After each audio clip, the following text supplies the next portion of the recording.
Sebelumnya, perkenalkan saya Budan Ayu. Ibu dengan siapa? Nama saya Yuli. Baik. Jadi tadi saya dengar dari staff saya Ibu ingin mendapatkan konseling prakonsepsi ya? Benar sekali Bu, saya dan suami berencana memiliki anak dalam waktu yang dekat. Jadi saya ingin tahu lebih banyak tentang apa saja yang perlu dipersiapkan, terutama dari segi kesehatan. Oke, jadi bagus sekali ya Ibu sudah memikirkan hal ini sebelum Ibu merencanakan kehamilan. Nah, jadi memang ya Bu, kesehatan prakonsepsi ini memang sangat penting karena kita perlu nih memastikan kondisi kesehatan Ibu dengan suaminya ini dalam keadaan optimal sebelum Ibu hamil gitu. Nah, dengan begitu kita bisa mengurangi resiko komplikasi ataupun kita juga bisa meningkatkan peluang kesehatan yang sehat untuk bayi Ibu nanti. Jadi sebelum kita mulai, mungkin Ibu bisa ceritakan dulu nih tentang kondisi kesehatan Ibu secara umum. Sejauh ini kondisi saya sehat aja itu.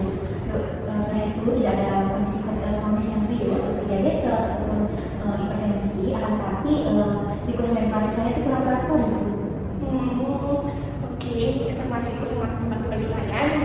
Kalau dari siklus menstruasi yang tidak teratur ini bisa disebabkan oleh berbagai hal Ibu. Jadi contohnya Ibu itu stres atau enggak perubahan hormonalnya atau masalah pada sistem reproduksi Ibu. Nah, nanti kita akan bahas lebih lanjut mengenai hal tersebut. Selain itu, Ibu atau suami ini memiliki riwayat penyakit tertentu tidak, seperti penyakit keturunan atau infeksi menular? Sejauh ini sih tidak ada dari keluarga juga tidak ada kondisi penyakit yang serius sekali. Saya itu dari suami saya juga sehat Ibu, tidak ada penyakit bawaan lainnya. Bagus sekali ya Bu. Namun kita juga tetap perlu nih melakukan pemeriksaan kesehatan untuk memastikan Ibu dengan suaminya apakah benar dalam keadaan baik-baik saja. Nah, sekarang saya akan menjelaskan lebih lanjut tentang apa saja yang kita lakukan dalam proses konsepsi agar Ibu paham betul ya. Jadi pada dasarnya itu ada beberapa hal utama yang perlu kita perhatikan saat prakonsepsi. Nah, yang pertama itu kita akan melakukan pemeriksaan kesehatan secara umum. Jadi Ibu akan melakukan pemeriksaan kesehatan seperti memeriksa tekanan darah Ibu, kadar gula darahnya, ataupun status kesehatan lainnya yang mungkin mempengaruhi kehamilan Ibu nanti.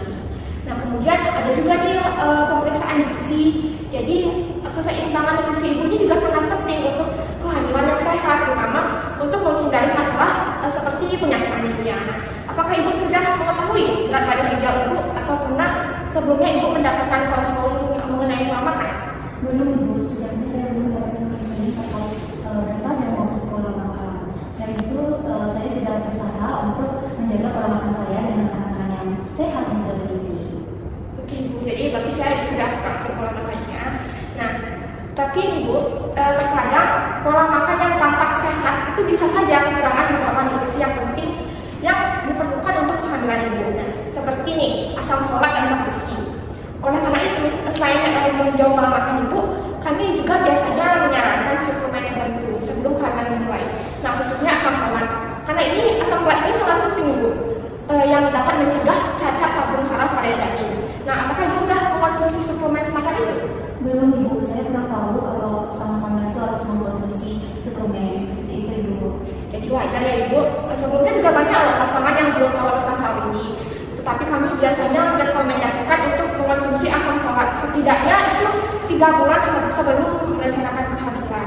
Nah, selain itu pemeriksaan status gizi Ibu nih juga sangat penting untuk mengetahui apakah Ibu ini kekurangan nutrisi yang perlu diperbaiki sebelum kehamilan gitu Ibu. Jadi selain pemeriksaan gizi, ada juga nih tes kesehatan yang perlu dilakukan. Ini termasuk pemeriksaan darah untuk mengetahui apakah Ibu ini memiliki penyakit tertentu seperti anemia, seperti infeksi rubella dan juga dengan hepatitis. Nah, apakah Ibu sudah pernah melakukan pemeriksaan semacam itu sebelumnya? Untuk pemeriksaan darah sebelumnya ya. Oke, belum ya Bu. Nah, nanti kita akan melakukan tes darah untuk mengecek apakah Ibu sedang ada gejala ataupun penyakit seperti itu. Nah, misalkan nih Ibu terdapat penyakit rubella. Nah, jika terjadi saat kehamilan itu bisa menyebabkan cacat pada janin Ibu.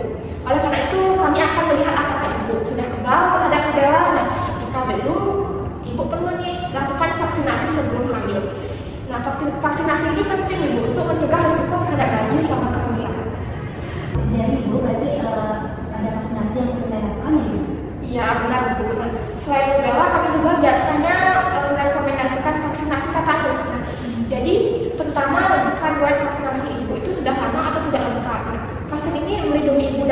menjadi resiko dan bisa melahirkan. Nah, vaksin hepatitis B ini juga diperlukan jika ibu belum pernah mendapatkan vaksin sebelumnya.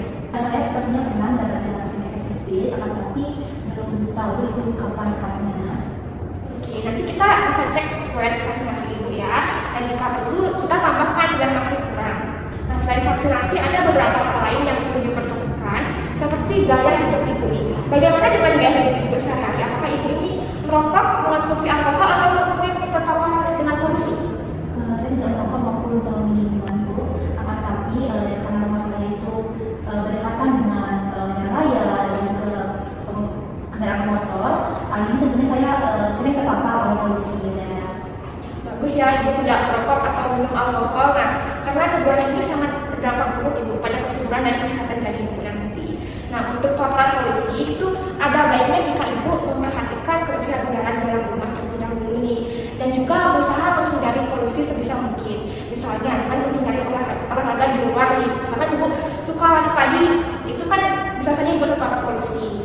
Nah, jadi kurangi dulu ibu. Nah, selain itu mungkin ibu bisa mengelola stres ibu, karena stres yang berlebihan ini mempengaruhi kesuburan ibu. Nah, apakah ibu sering rasa stres akhir-akhir ini? Kalau masalah stres ini paling sering ya dia karena masalah kerjaan. Oke.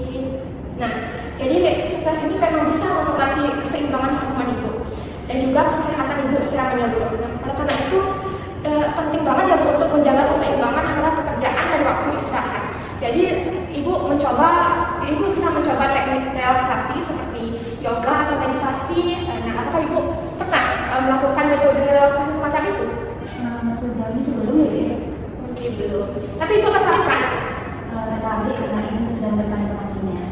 Oke, bagus sekali jika ibu tertarik. Nah, jadi relaksasi ini sangat membantu nih ibu mengurangi stres atau meningkatkan kesejahteraan ibu. Jadi jika ibu tertarik, saya bisa memberikan informasi lebih lanjut tentang metode yang bisa ibu lakukan nanti di rumah. Dan dulu saya sangat berterima kasih sekali sama ibu telah memberikan informasi. Baik ibu, jadi kan kita sudah membahas nih berbagai aspek penting dalam persiapan prakonsersi. Nah, mulai dari pemeriksaan kesehatan, nutrisi, tes darah, vaksinasi, hingga gaya hidup dan manajemen stres. Nah, selanjutnya kita akan mulai dengan pemeriksaan fisik dan beberapa tes yang sudah saya sebutkan tadi nih Bu. Jadi setelah hasilnya keluar, nah kita bisa diskusikan lagi untuk menentukan langkah terbaik untuk kedepannya. Nah, apakah ada hal lain yang ibu ingin tanyakan? Sudah cukup ibu, terima kasih banyak ibu. Oke, sama-sama ibu. Nah, saya senang sekali bisa membantu ibu. Dan jika ada pertanyaan lain di kemudian hari, nah jangan ragu untuk menghubungi saya. Nah, saya harap semuanya berjalan lancar untuk rencana kehamilan ibu. Nanti kita akan atur jadwal ya untuk pemeriksaan selanjutnya ibu. Baik, terima kasih banyak ibu atas konselnya. Sama-sama ibu. Dan sampai jumpa di pertemuan berikutnya ibu.